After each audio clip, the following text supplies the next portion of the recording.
Action. Action. Here we are, like, continuing with the chapter, foreign buyers. This is, like, the first recording of the day. Like, this number is more, like, for me to remember the order. Get on with it.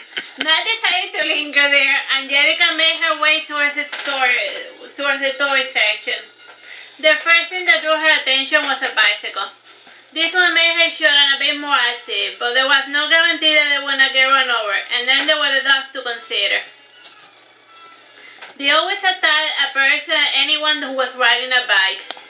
It was then when she shifted to a tricycle. Lucero was just at the right age to use one, though she was a bit tall for her age. Angelica got the tricycle, and Mamadou brought it to the front of the store. He waited there at the counter with a big smile on his face. The lady said to Mamadou, "It doesn't take much to please her, does it?" Mamadou said, "Quo, viene salope." The lady in the counter figured that Mamadou only spoke French. When she was younger, she had studied French, and then when she changed school, she was taught Russian. And by the time she made it to university, Mandarin was in style. As far as foreign languages were concerned, the Cuban government never committed. Like a butterfly, they hop from one language to another, never truly learning one. Mamadou stood there and he waited. Eventually, he recognized somebody from his village that also went to his same school. The two started talking in their native language, Bayot. The fellow asked him, "That's a wife of the professor." "And your point is," said Mamadou. "No, nothing. Is she any good?" asked the student. "As good as any other local, for real. She is at least experienced. And she's not boring, unlike those young maidens you like so much, who say much but do nothing at all." The conversation followed its usual trend. All guy conversations about their lovers are pretty much the same. While the men gossiped, Angelica picked out other items. She would have taken the whole store, but the manager lady said, "It is only 3 toys per children." Resigned to her fate, Angelica was forced to narrow her choices. So she got from the store the tricycle and a Barbie and an Atari, and a set that came with a mace, a sword, and a shield. Oh, and she also bought a giant car. Mamadou looked at the large charges and he rolled his eyes. He figured that he would have to carry them. He said to Angelica, "The tricycle is fine, but do you really have to buy your son a car?" "I always wanted one since I was little, and since I will never be able to afford one, at least my son can have fun with his giant plastic one," answered Angelica. Mamadou strapped to his back the large green MGB Roadster.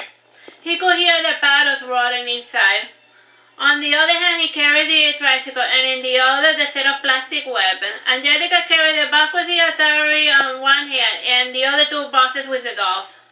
On her way out, Angelica looked at the Christmas tree. She asked the store manager, "How much for the tree with the ornaments?" The shopkeeper said, "I don't know, $100? Okay, I will return." "Sure you will," said the shopkeeper, laughing. Mamadou walked a bit of a pace and he asked, "Surely you're jesting. Didn't you want people to see more of you and me together?" asked Angelica. "Yeah, but this is turning out to be more trouble than it's worth," whined Mamadou. "No complaining. I can only do this thing once a year. It is not as if you're going to be logging everything alone." "I suppose I have to do the gentlemanly," said Mamadou, somewhat deflated.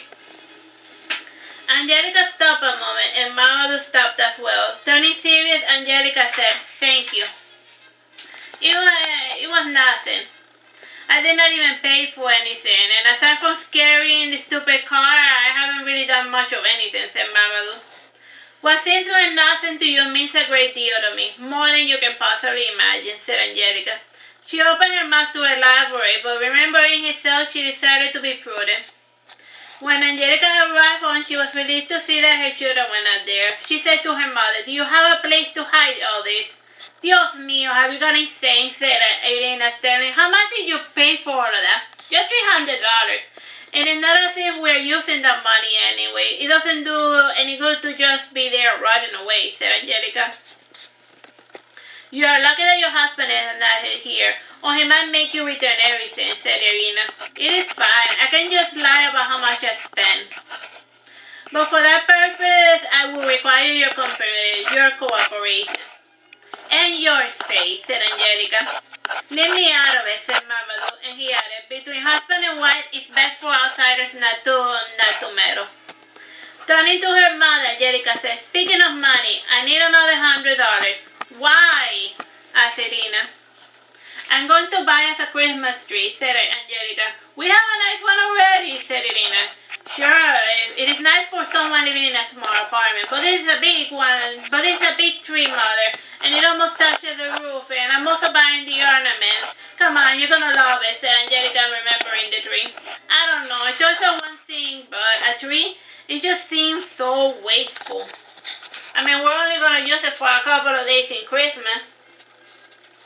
Angelica gave her mother the sad puppy eyes, and after fake whimpering, Irina rolling her eyes said, "That's enough, Hina Cabera. Here, get your $100 and come back soon. But at least do try to haggle.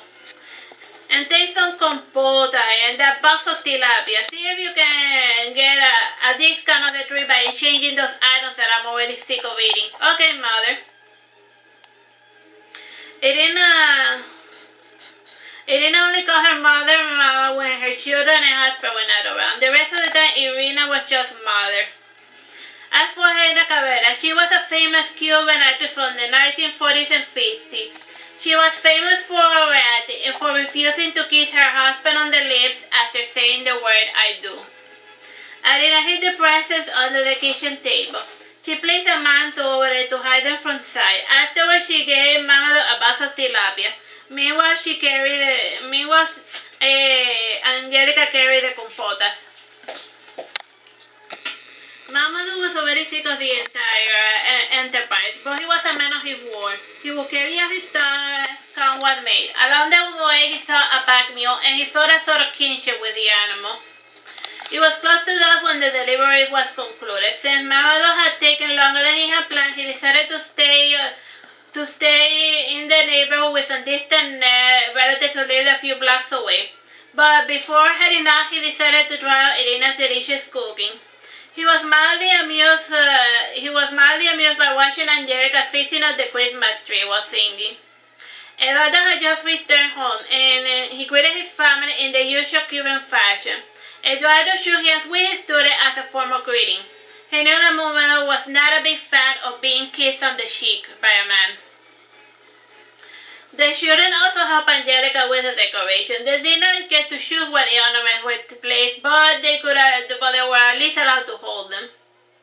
Angelica was a big control freak as far as the Christmas tree decoration was concerned. On the background, on the TV, there was a terrible children's show being played called Arcoiris Musical. It usually ran on Wednesday. This variety show was rarely watched. Mamadou asked Eduardo, gesturing to Angelica, "Is she always this cheerful?" "Most days. She doesn't smell like cigarettes, so I'm starting to think that this is a Christmas miracle," said Eduardo.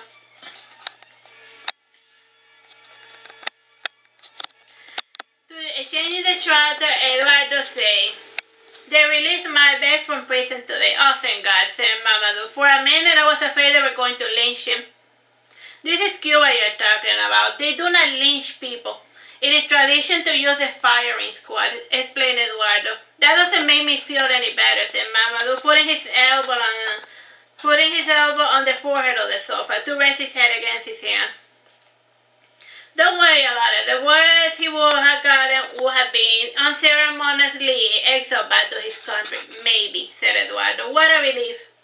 There's nothing worse than being accused of a crime you did not commit. And it's not too uncommon," said Eduardo. Lucero, a bit curious, asked, Why was Mamadou sent to prison? Mamadou had a girlfriend. One day he told her he was no longer in love with her and that he was leaving her. The girl naturally did not take this well, so she threw him free and she accused him of ideological diversionism, so he was sent to prison.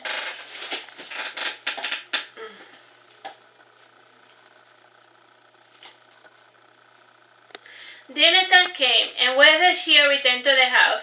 The only minor mishap came in the form of a light bulb breaking and falling on top of the bed. Since it happened during dinner, it did not harm anyone. When the tree was finally out, it flickered in a strange fashion, almost as if there was not a steady stream of electricity. Mamadou said, well, I didn't do that before. Oh, well, whatever. At least you got your Christmas tree. I'm going home. Good night, Mason family. Good night, Faye. Say they shouldn't have bothering to get up. Angelica said, don't be rude. Say goodbye properly. It's fine, said Mamadou, yawning. At this hour and on this food, I don't really care about such pleasantries. Good night, Faye, thank you, said Angelica, kissing her student on the cheek. No, thank you, Mrs. Mason, said Mamadou after returning the kiss. With a sign of cordial friendship, Mamadou left. The night air felt thick and humid. There were dark clouds gathering. There was a faint mist coming down from the abandoned house where the dogs lived. Mamadou trembled a little as he worried about the very real possibility of getting mauled by the stray dogs. There was no sound of dogs barking, though they never barked when they were on the prowl. Mamadou heard a strange creaking behind him and the sound of a bell. And when he turned around, he saw a fellow who said to him, "Toasted peanuts?" Geez, isn't it a bit late to be peddling that? Asked Mamadou. Well, there was an election in La Calle Real, and so I was there pretty busy most of the day. Only now I was able to make my way back home, said the traveling peddler, which reminds me, toasted peanuts? Alright, how much time do we have left? 2 minutes and 50 seconds. Yeah, let's just call it a day. Well, I hope you like what I read to you so far. Bye-bye and God bless.